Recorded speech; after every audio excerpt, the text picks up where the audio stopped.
Welcome to WildBro Farm. If you enjoy our adventures and want to see more, don't forget to hit subscribe and join the journey. Picture this. It's 2017, and cities all across Africa wake up to a living nightmare. Lions, real, starving, wild lions, are suddenly prowling the streets. These aren't the fat, contented kings you see on wildlife documentaries. These are gaunt, desperate animals, ribs showing, eyes wild with hunger, slipping through back alleys and suburban yards like something ripped out of a horror film. Angry, eh? Angry boy. Desperate times call for desperate measures. Wildlife authorities realize modern tranquilizers and relocation aren't cutting it. So they do something no one saw coming. They turn to the Maasai. They dust off one of the oldest rituals on Earth, the traditional lion hunt. For centuries, a young Maasai warrior wasn't considered a man until he faced a lion armed with nothing but a spear, a shield, and raw courage. In 2017, that ancient proving ground came roaring back to life. Because sometimes the only way to stop a lion in the city is to fight it like it's still 1850.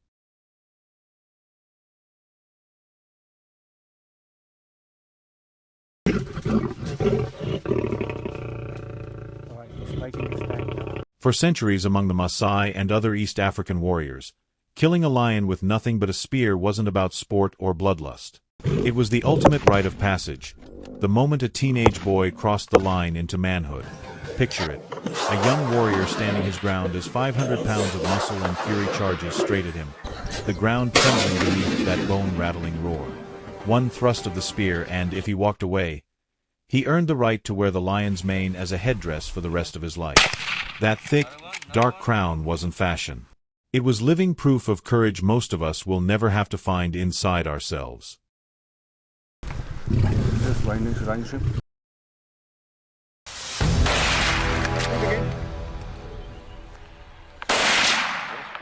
Fast forward to today, and the tradition hasn't completely died. It's just been forced into a tight legal box.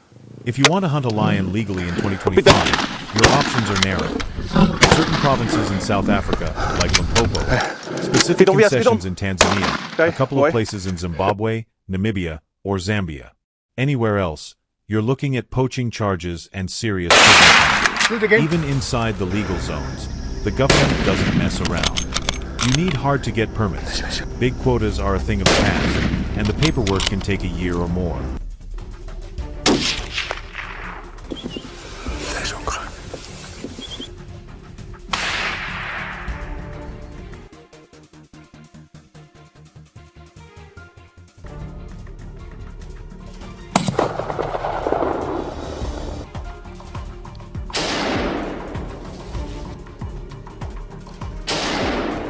And nobody, no matter how tough or rich, gets to walk into the bush alone.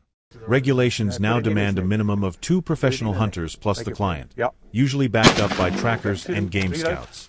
Because everyone in that crew knows exactly what they're facing. A 400-pound cat that can hit 40 miles an hour and close 30 yards in the blink of an eye. Hesitate for half a second, trip on a root, misjudge the wind, and the roles flip in an instant. Out there, the African lion isn't just another predator. It's the king that still reminds every human who steps into its kingdom that the food chain has 2 directions.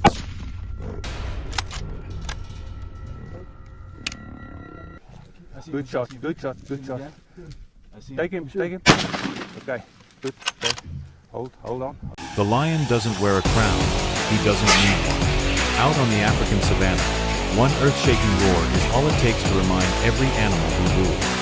Those saber-sized canines and 600 pounds of coiled muscle can slam a 2,000-pound buffalo to the ground before it even knows what hit it. A perfect ambush lasts maybe 5 seconds sometimes to kill. But make no mistake, the throne is slippery. One torn claw, one bad angle on a kick from a zebra's hooves, and the king goes from hunter to meal in the blink of an eye.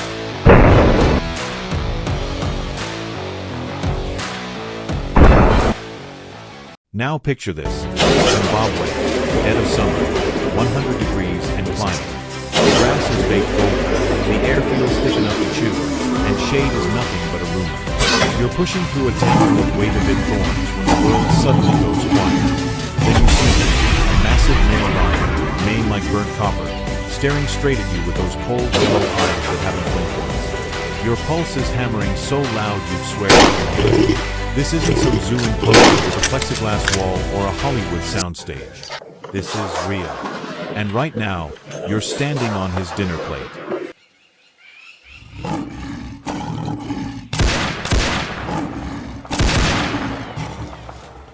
And when you finally get the green light, understand this. The outfitter and his tractor stack the odds in your favor. They're not your babysitters. You still have to read the language of the bush yourself. The flick of an ear, the slow swing of a tail, the way every bird in a 200-yard radius suddenly shuts up. Misread a low growl, or mistake the rumble of a Land Cruiser's exhaust for the real thing. And the hunt ends with your name on your phone page instead of the taxidermist's work order. That $60,000 plus doesn't buy you a guaranteed lion. It buys you the rare, brutal privilege of finding him, up close and personal, whether you really belong in his world. Hit subscribe and turn on the notification bell to follow along with me in the upcoming videos.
What the fuck? What just happened?